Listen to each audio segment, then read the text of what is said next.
Hey guys, Arm&Gun here today with the Valmet m76. This is an awesome weapon system, basically an improved AK design that came out in Finland starting in 1962. This is a later improved model of that original 62 version, this one being called the M76, or rather the RK62-76. So super cool. We're going to do a deep dive on this firearm this week, as it is our gun of the week. So stick with me. Tomorrow we're going to do a first-person style shooting video. You guys can see the gun in action, mag changes, controls going through it. It's super cool. The gun functioned really well for the first mag, which is this traditional Valmet mag. Functioned like garbage with this high-capacity MCP mag. But I mean, it's a custom mag from back in the day. You know, sometimes they just didn't run super great. Anyways, we're gonna go through that, and then we're gonna do a disassembly video. I'll do a field strip. I'll show you guys how just much like an AK this thing is inside, with some notable tweaks. And then on part 4, we're going to do the overview, which is kind of like the history lesson on the gun, as well as going through the specs, going through the controls, the ergs once again. I'll give you some of my own personal feedback on it as well. And we'll check out some of this cool kit, like this bayonet that attaches on the front. Talk about some other cool features, like this crazy tubular folding stock, and this funky... if I get the gun far enough back to see it, well, you know what, you'll just have to see this later, this nifty little flash hider that does actually have a cool side effect as well. So if you guys will indulge me for a minute here, I've been pondering the value of this segment, namely the Gun of the Week kind of intro segment where it's like, yo, here's the cool Gun of the Week, we're going to do videos A, B, and C on it, the same videos we do every week on every gun. And then here's, boom, bonus gun, and then like Arm&Gun out, bye. And like, I've just been struggling as to whether there was enough tangible value there for you guys to really warrant its own video. Yet, I don't want to pull it away because I feel like it's this nice, informal, less, not that my videos are stuffy or like, cut and dry. They're definitely not. But my other videos are meant to be very focused and to the point. Like literally, here's a field strip of this gun, or here's me shooting this gun, or if you guys are really around for the full-blown, full meal deal, here's an overview on the gun. We're going to talk about the history, the ergs, the specs, the controls, some anecdotal stuff as well, like the whole 9 yards, right? So I was like, I liked this opportunity just to kind of communicate more freely with you guys without feeling like I was wasting your time when you guys were here just to see something specific. So on that note, I think we're going to turn this segment, this weekly segment, into, I don't want to say vlog. I kind of want to say vlog, but I don't want to say vlog. Is there a gun vlog out there? I mean, probably. You're not going to really see my face in this, not right now anyways, but I still wanted to have like a lighter feel to it. So we're also going to add the Gear of the Week in this video segment as well, or at least it's going to be debuted here, and then I'll do the full series on the gun, and then I'll finish off the week with the gun gear. If you guys have been sticking around or following the last few weeks, you'll notice there was the Olight Balder, and then there was the really cool integrated bipod handguard by Black Label Bipod. So I'm definitely a gear fiend. I love gear. I'm definitely cycling through it all the time, and I felt like I wanted to get that on the channel as well. So I thought about that for a little bit, and I kind of decided, you know what, gear doesn't need a full week to be talked about, right? You can just do it in one quick little video, give a little bit of an overview on it, maybe some of my personal thoughts, what I think about it, and then boom, done. So we're just going to debut that in this video, so I'm just going to mention it here, and it'll have its own video. And I'm going to give you guys any kind of channel updates or just some fun stuff, and leave it kind of open-ended at this point in time. Like, for example, in this past couple weeks, I've been super into nods and thermal and, IR devices. So I've been spending a lot of time kind of learning about those and looking into that. I got some cool stuff on the way. I definitely wanted to bring that element to the channel as well. So we're gonna be getting into that in the near future here. And in somewhat sadder news, this is probably gonna be the last opportunity to check this gun out in any detail on this channel. This was the second COVID-19 related casualty of this channel, my gun collection. I mentioned on Instagram a couple weeks ago, I got laid off, or at least rather, I had to shut down my company and therefore my revenue stream temporarily, but it's going to be 3 to 6 months by the way this thing is looking to shake out. So to keep progress going with some of the commitments I'd made on the channel, for other guns and just for some studio upgrades, I kind of had to let a couple things go. This being one of them. The Chris Vector also last week was also sold. That's why I kind of rushed that video out, that video series. Was slightly less sad about that one because, I mean, it was a Gen 2 Chris Vector, like the full long barrel one, which I kind of thought was a stupid weapon to begin with.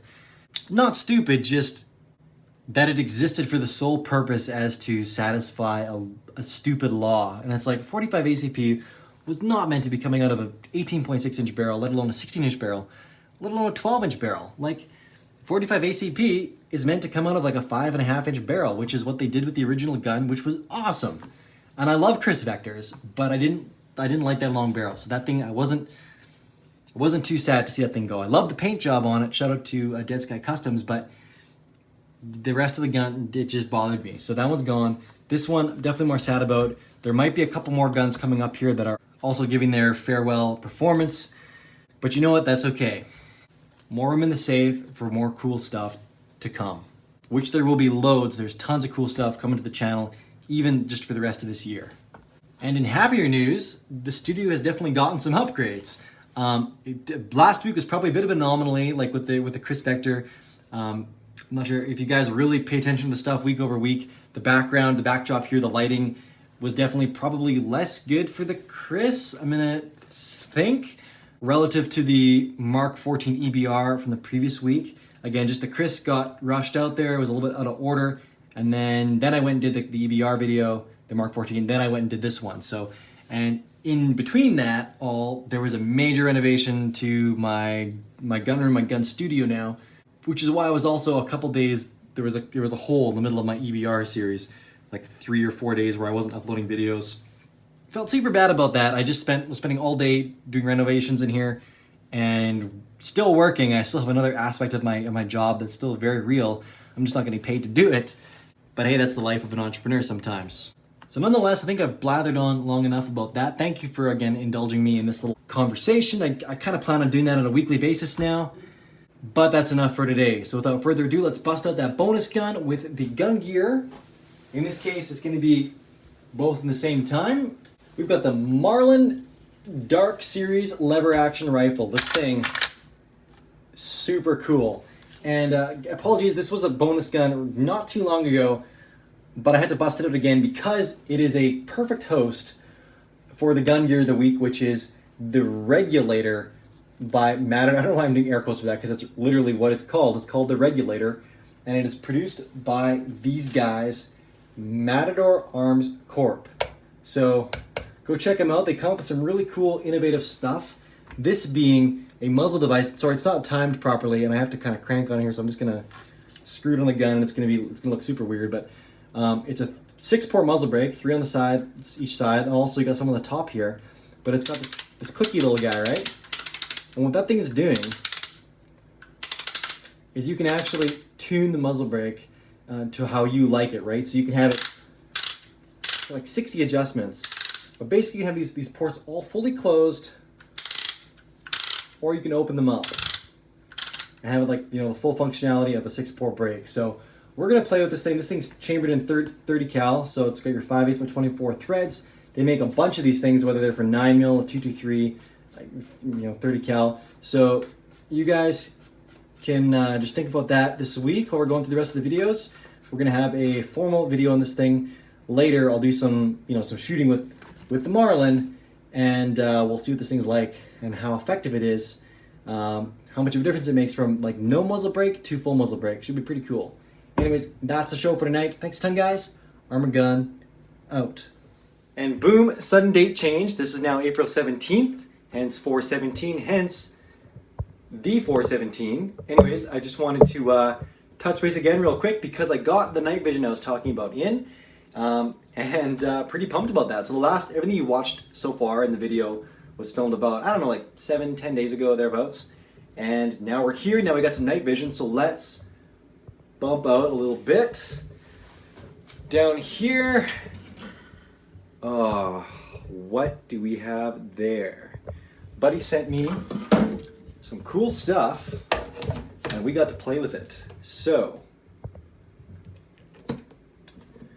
not quite this, I'm not quite on that level yet, but we got some good stuff in here. We've got a mount, which I don't have a helmet for yet.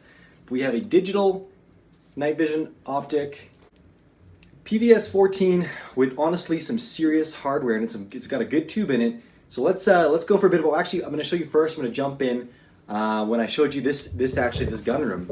We kind of did a bit of a walkthrough in here, and it was just crazy to show you guys this thing in pitch black. And then I also went outside too. So I actually went outside first, then I came in. But this is more interesting, is the gun room. So I'll show you that thing first, and you guys can decide if you want to see more. Hey guys, I'm right back in the house, being quiet because everyone's sleeping and this is late at night. Just want to check this out. Oh man, okay, check this out. This is my gun room, completely pitch black. Boom. Oh, so cool. Man, look at that. So I just tilted it down, tilted it back up. This is crazy, crazy effective. There's the Rhino Metals safe, Rhino Metals tool chest, my lighting rig up there, the barrel for the L39, the Lottie. Oh, I love that thing. And actually, I was messing around in here earlier and I noticed that my security cameras have an IR illuminator built in so that powers their night vision. Man, look at this. This is crazy. Crazy cool.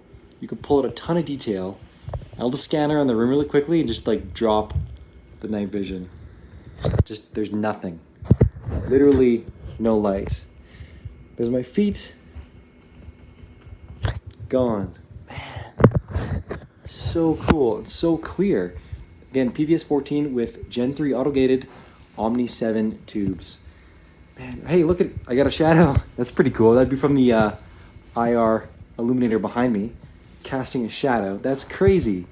So cool. Anyways, a lot more to come on my early adventures with night vision. We're going to call her a day. So thanks a ton, guys. Arm&Gun, out.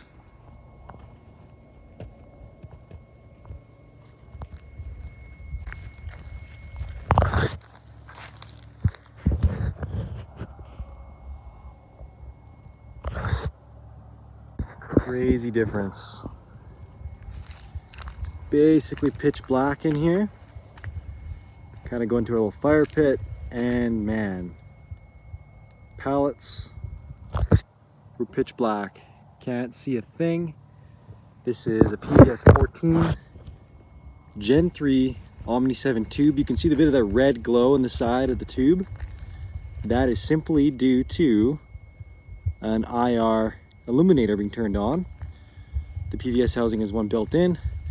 I haven't adjusted my focal point really at all, but man, this is like I'm walking into trees. This is freaking crazy. Man. So of course you have to adjust your focus point. These do not autofocus. Man, this is crazy. Literally can't see a thing. Just pitch black. Man. Oh, this is cool. Freaking creepy, but cool. Alright, let's get back to the house. Literally pitch black.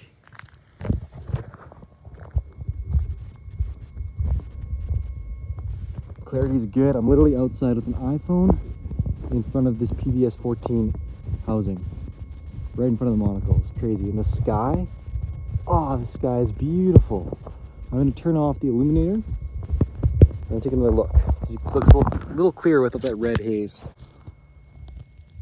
Oh man, look at that sky. Look at that sky. And then just watch you pull away the PVS 14. Black. Oh, this is cool. So cool. Look at those trees. Wow. And this is 0 IR illumination. This is just ambient light. Wow. There's a light on that side of the house. You can vaguely see. Man, look at that difference. Unbelievable. Night vision is freaking cool.